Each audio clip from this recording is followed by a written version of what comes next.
नमस्कार विद्यार्थी मित्रांनो, आपण इयत्ता 11वी युवक भारती या पुस्तकातील गद्य विभागातील जो पाठ आहे, पाठ क्रमांक 3 अशी पुस्तके हा पाठ आज बघणार आहोत. लेखक डॉक्टर निर्मल कुमार फडकुले. 1930 ते 2006 असा त्यांचा कालावधी आहे. यामध्ये आपण बघितलं की अशी पुस्तकं या पाठामध्ये लेखकाने पुस्तकांचं महत्त्व, वाचनाचं महत्त्व यामध्ये सांगण्याचा प्रयत्न केलेला आहे. लेखक स्वतः संत साहित्यिक होते, अभ्यासक होते, समीक्षक होते. त्याचबरोबर एक प्रसिद्ध वक्ते म्हणूनही त्यांनी आपला कालखंड गाजवलेला आहे. त्यांनी लिहिलेली जी पुस्तके आहेत ती पुस्तके कल्लोळ अमृताचा, चिंतनाच्या वाटा, प्रिय आणि अप्रिय, सुखाचा परिमळ हे साहित्य त्यांचं प्रसिद्ध आहे.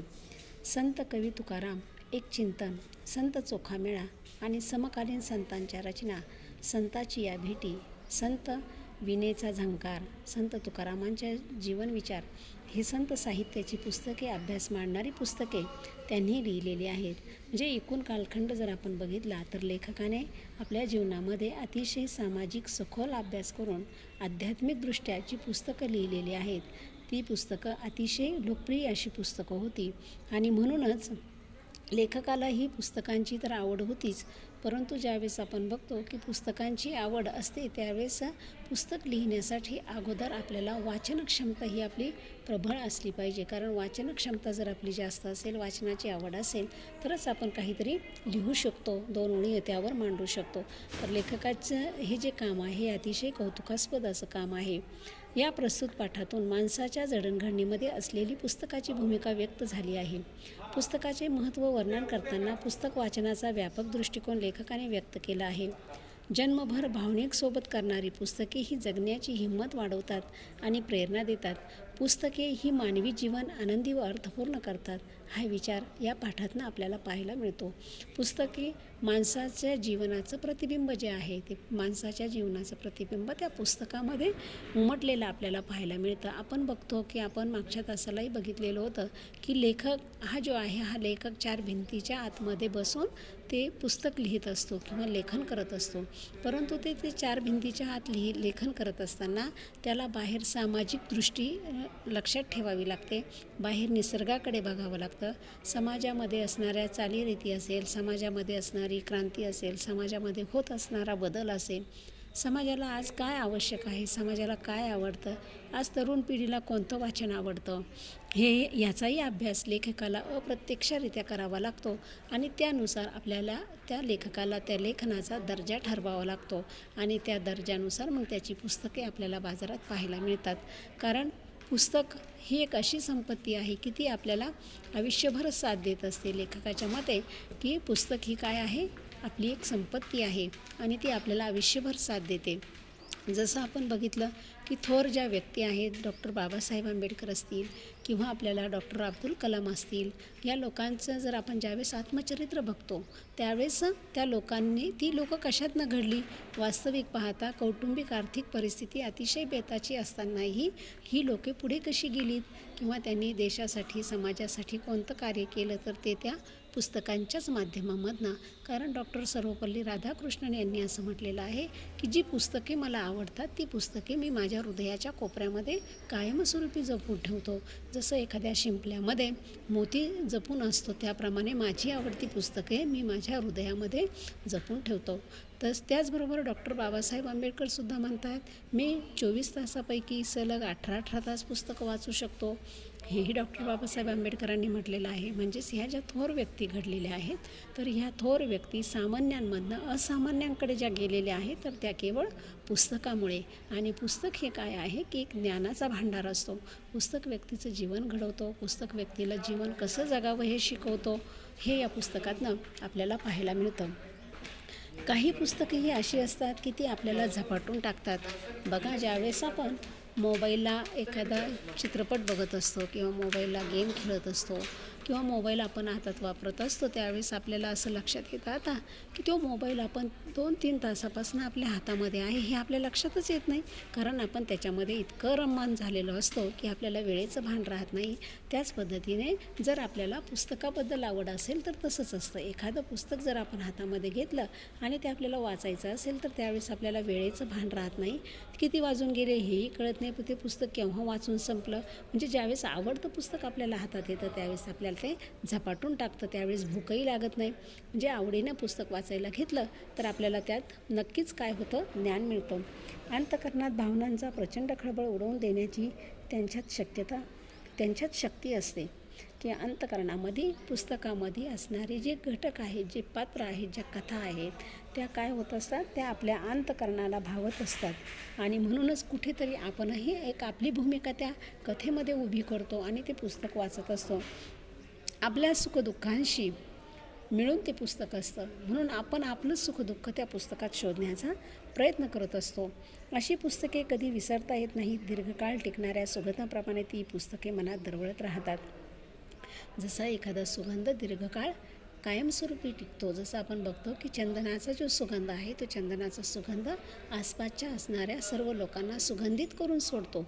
त्याच पद्धतीनं चांगली पुस्तकं ही काय करत असतात, ही मनात दरवळत असतात, ती लवकर विसरली जात नाहीत. बघा आता मुलांनो, तुम्हालाही आठवत असेल की एखादं 4थी-5वीला 3री-4थीला आपण एखादं छोटंसं छानसं कथापर पुस्तक वाचलेलं आहे, परंतु त्यातली जी एक छोटी कथा आहे ती कथा आपल्या आयुष्यभर आपल्या जीवनामध्ये ती बिंबलेली असते. म्हणूनच आपल्याला आपली आई शिकवत असते की आपण श्यामची आई पुस्तक वाचावं, की जेणेकरून श्याम आणि त्याची आई त्याच्यामध्ये कशाप्रकारे संवाद होत असायचा किंवा श्यामच्या आईने श्यामला कसं घडवलेलं आहे हे आपण ज्यावेळेस बघतो, किंवा चांगलं काय वाईट काय हे आपण 3री-4थीलाच त्या पाठ्यपुस्तकामधनं किंवा त्या पुस्तकातील धड्यांमधनं कथेमधनं आपण शिकलेलो असतो.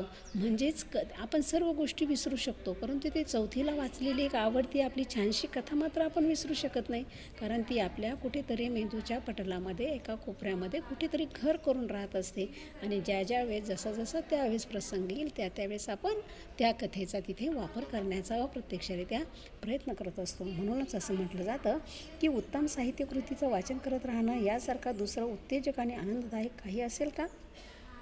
की उत्तम साहित्यकृती वाचणं, माणसाला जर जीवन चांगलं जगायचं असेल तर त्यासाठी त्याने उत्तम साहित्य वाचणं अतिशय गरजेचं असतं, की जेणेकरून त्या जीवनाला एक चांगलं वळण लागतं. आणि म्हणून वाचन ही एक कला आहे आणि ती कला आपल्याला अवगत करता आली पाहिजे. त्याचबरोबर जसं प्रत्येक वाचनाच्या वेळी अधिक उत्कट अनुभूती आपल्याला येत असते. प्रत्येक पुस्तक वाचताना प्रत्येक वेळेस एक वेगवेगळी अनुभूती आपल्याला येते आणि ती अनुभूती समजून घेण्याचा आपण प्रयत्न करतो. अशा वाचनाची नशा और असते. सुखाविषयीच्या माझ्या कल्पनेतून पुस्तक वगळलं तर सारं सुखच संपुष्टात आलं असं म्हणावं लागेल. लेखकाचं बघा पुस्तकावर किती प्रेम आहे. लेखक म्हणतात की माझ्या जीवनातनं जर पुस्तक हा भाग जर काढून टाकला तर मी शून्य असेल, मला काही किंमत नाही, कारण माझा सुखाचा ठेवा जो आहे तो माझा सुखाचा ठेवाच माझी पुस्तकं आहेत. आणि म्हणून मी माझ्या आयुष्यामध्ये जी पुस्तक मला भेटलं, हातामध्ये पडलं, ते पुस्तक मी एखाद्या झपटलेल्या माणसासारखं वाचून काढतो आणि त्याचा आनंद घेत असतो. जवळचे मित्र दुरावतात, ज्यांच्यावर प्रेम केलं त्यांनी त्या प्रेमाची विस्मृती होते आणि वैराची अग्नी ते पेटवत ठेवतात.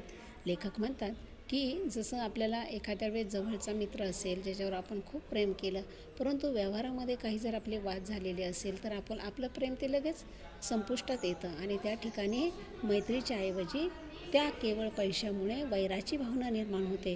परंतु पुस्तकं मात्र तशी नाहीत, कारण ती पुस्तकं कधीही मित्राकडनं जशी आपण अपेक्षा ठेवतो तसं पुस्तक वाचकाकडून कुठलीही अपेक्षा न ठेवत असल्यामुळेच की काय, पुस्तक आणि व्यक्ती या दोनमधील संबंध हा शेवटपर्यंत चांगल्याच प्रकारे टिकतो.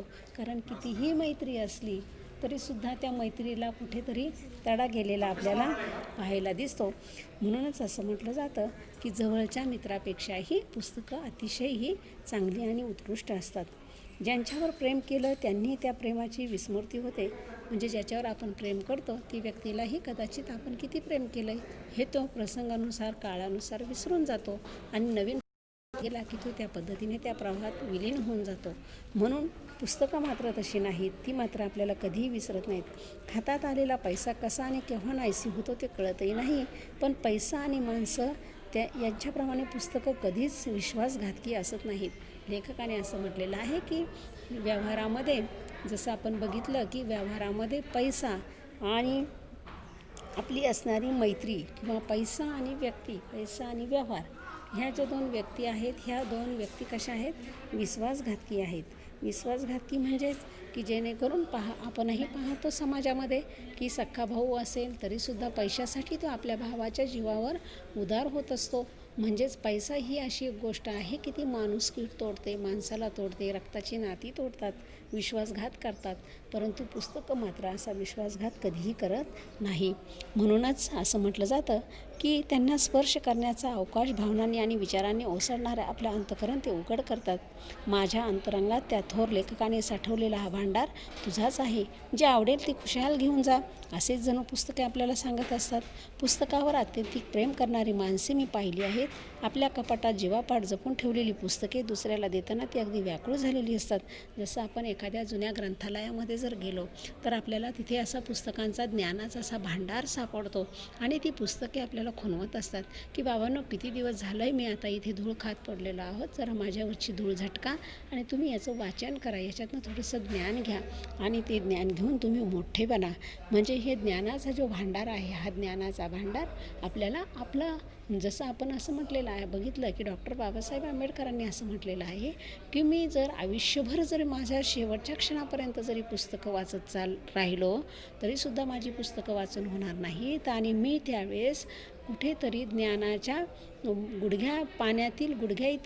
पाण्या इतकंपर्यंत फक्त माझं ज्ञान असणार आहे. जर आयुष्यभर पुस्तकं वाचली तर म्हणजे इतकं अफाट हे ज्ञान आहे. हे ज्ञान आयुष्य संपतं परंतु ज्ञान मात्र संपत नाही, असं डॉक्टर बाबासाहेब आंबेडकरांनी म्हटलेलं आहे. लेखक म्हणतात की एकदा एक ग्रंथप्रेमी वाचकाकडून 2 दिवसासाठी एक पुस्तक मी वाचायला आणलं होतं. मीही एका ग्रंथवाचकाकडे पुस्तक मागायला गेलो. ते देताना त्याचं त्या ग्रंथावर इतकं प्रेम होतं की तो काकुळतीने सांगत होता, अतिशय काळजीपूर्वक वापरा, दुसऱ्याच्या हाती देऊ नका, पुस्तकाची पाने मोडू नका, कोणताही मजकूर पेन्सिलीने किंवा शाईनं अधोरेखित करू नका, वरचं कवर काढू नका, तिसऱ्या दिवशी कटाक्षाने मला पुस्तक परत करा. त्या सूचना मला अपमानकारक वाटल्या नाहीत. हातात पडलेल्या कोणत्याही पुस्तकाशी निर्दयचाळी करणारे अनेक पुस्तक शत्रू मी पाहिले आहेत.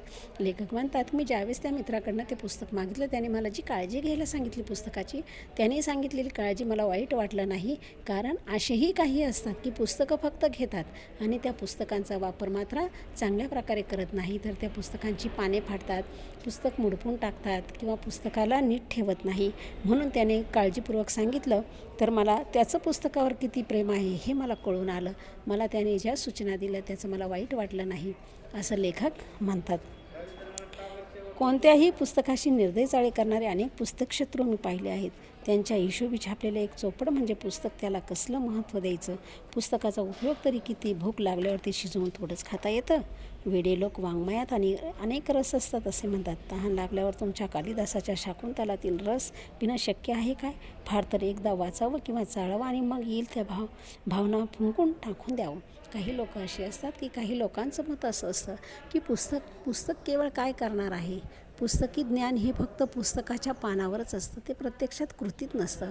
जसं बघा, एखाद्या वेळेस पुस्तकामध्ये छानसं असणारं एखादं फळाचं चित्र असलं तर नुसतं केवळ ते फळाचं चित्र बघून आपलं पोट भरणार आहे का? किंवा एखादी जेवणाने भरलेली अन्नाची थाळी असेल तर ती नुसती पुस्तकातली बघून पोट भरणार आहे का?